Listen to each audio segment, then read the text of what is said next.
वृक्ष की खोगड़ में गंदा अंडा पड़ा था और उस गंदे अंडे वाले जीव के असंख्य जन्म 84 लाख योनियों में हो चुके थे। यहां से उसके भाग जागे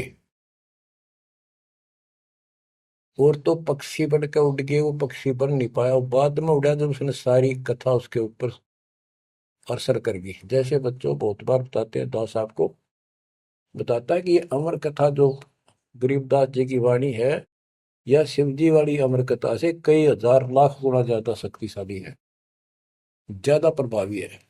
अब ये कथा सुनाने का मुझे कोई उद्देश्य नहीं, इसमें से ऐसा निष्कर्ष निकालूंगा आप हैरान रह जाओगे। जैसे एक सर्प कांटे का इलाज करता है, अब तो दवाइयां चल गई, पहले गार्डू होते थे, मंत्र बोलकर जहर तार देते थे। जिसको सर्प ने काट लिया वो अचेत हो जाता था, कति बेहोश जैसे मर गया हो, सांस सांस आते थे। और गार्डू क्या करता है, एक मंत्र 5 4 पंक्तियां होती हैं, उसको सिद्ध करता अपने जीवन में, 5 4 7 10 साल लगा के वो वाणी सिद्ध हो जाती है। फिर तो उसको बोलता रहता उसके ऊपर साथ बैठ के उस सर्प जैसे व्यक्ति पर। उस समय वो सर्प जैसा व्यक्ति अचेत होता है, ना वाणी सुन रहा है ना उसको समझ रहा है इसका अर्थ क्या है।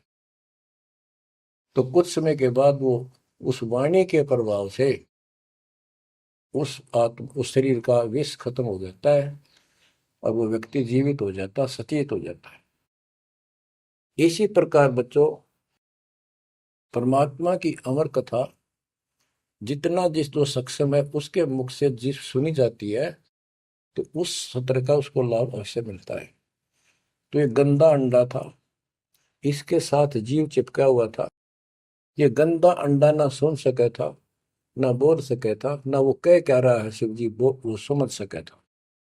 और उस वाणी के बोलने से वो अंडा भी स्वस्थ हो गया, उसमें बच्चा भी बन गया, उसका पांख भी जाम आई और वो उड़कर भाग भी गया।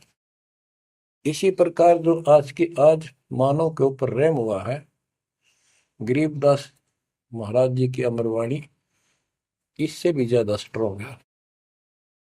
और ये अब दास के मुख से चला करेंगी अखंड पाठों में, आसपास के पक्षियों पर भी असर करेगी। आसपास के पशु पक्षी जीव जंतु पेड़ पौधों सब का ऊपर ऐसे असर करेगी जैसे इस पर किया था। और ये सब धीरे धीरे यहाँ से शरीर छोड़ते जाएंगे और मनुष्य जीवन पाते जाएंगे। ये सीधे फिर आके मालिक के चरणों में आएंगे। बच्चों, भक्ति जरूर करेंगे, भक्ति करेंगे तो मालिक कहीं ना कहीं उनको मिलेगा। अब मैं सुखदेव ऋषि की बुक सुनाता हूँ, पार्वती का तो दिया। अब एक बात विचार करो कि जहां पार्वती जी को मंत्र मिला, अमर मंत्र मिला, वो नाम मिला भक्ति करने का, यानी वो शिक्षा भई, तो वो स्थान पार्वती के लिए तो अमरनाथ हो सका है। ये जो वहां आजकल जावे हैं मत्था टेकन देखन दर्शन कर, उनके लिए अमरनाथ नहीं है वो। अब जैसे आपने जिस भी आश्रम नाम दान केंद्र पे या कहीं भी दास से दीक्षा ली है, आपका वो स्थान अमरनाथ है। लेकिन उस स्थान से कुछ नहीं लेना देना, मोक्ष नाम से होगा। तो बच्चों, उस स्थान से मोक्ष नहीं है। वो स्थान तो आपको जिंदगी भर याद रहेगा, मुझे वहां दीक्षा मिली थी, बस इतनी बात है। और ये अमर ज्ञान मुझे प्राप्त हुआ था। लेकिन मुक्ति नाम से होगी। और जो बोले आत्मा इतने ऊंचे पहाड़ों पर जाते हैं दर्शन करके आवाएंगे। अब विचार करो, जैसे दास ने बहुत बार समझाया आपको, ये तीर्थ क्या होते हैं, ये धाम क्या है। जैसे पार्वती को वहां नाम लिया, नाम लेकर अपने घर ना आएगी, अब भक्ति करिए, वहां क्या रखा है। अब जैसे तीर्थ हैं, वहां किसी ऋषि ने भगत ने कोई तालाब का सहारा तक है, क्योंकि पहले पानी नहाने धोने का पीने का तालाब ही होते थे। कुएं भी बहुत गहरे होते थे, एक आदमी नहीं खोद सकता। तो वहां बैठ कर अपनी भक्ति करता था, जैसे भी उसे न डले डोए। क्योंकि सत साधना तो आपको ही मिली है पूरे विश्व को, चार चार युग के बाद मिलेगी।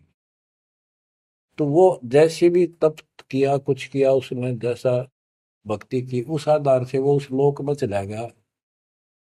और अब वहां कुछ नहीं। अब जैसे हम किसी का एक हमाम दस्ता ले आते थे और उसमें सामग्री कूटते हवन की और वापस दे देते मांझ धो के। हमाम दस्ता होता है लोहे का उखड़ सा, एक डेढ़ एक फुट का उसका मुसड़ सा होता है लोहे का ही, उससे वो कूटते हैं जैसे चटनी कुटे आ रहे कुंडी में। तो हमाम दस्ते में थोड़ी बहुत स्मेल थी और 5-4 दिन में वह भी खत्म होगी। जिसका मांग के लाए थे उसको दे आए, तो उन घर वालों ने महसूस हुआ कि इसमें कुछ स्मेल आवा है, तो कोई सामग्री कूट रखी है। और कुछ दिन के बाद वो स्मेल भी खत्म होगी और वो सामग्री सारी कति साफ करके अपने घर रख ली। अब उस स्मेल को सूंघ बार बार को, हो कमाल हो गया, बड़ी स्मेल आई, फिर वह खत्म होगी, चलो स्मेल लेके आते हैं। उस स्मेल से कुछ नहीं होने का, उस सामग्री से गूगल खेओ, वह बनानी पड़ेगी। इसी प्रकार मोक्ष प्राप्ति के लिए यह साधना करनी पड़ेगी। तो वहां जाने से कोई लाभ नहीं जहां पर कभी कोई ऋषि ने कोई साधना की थी, वो तीर्थ बने हुए हैं।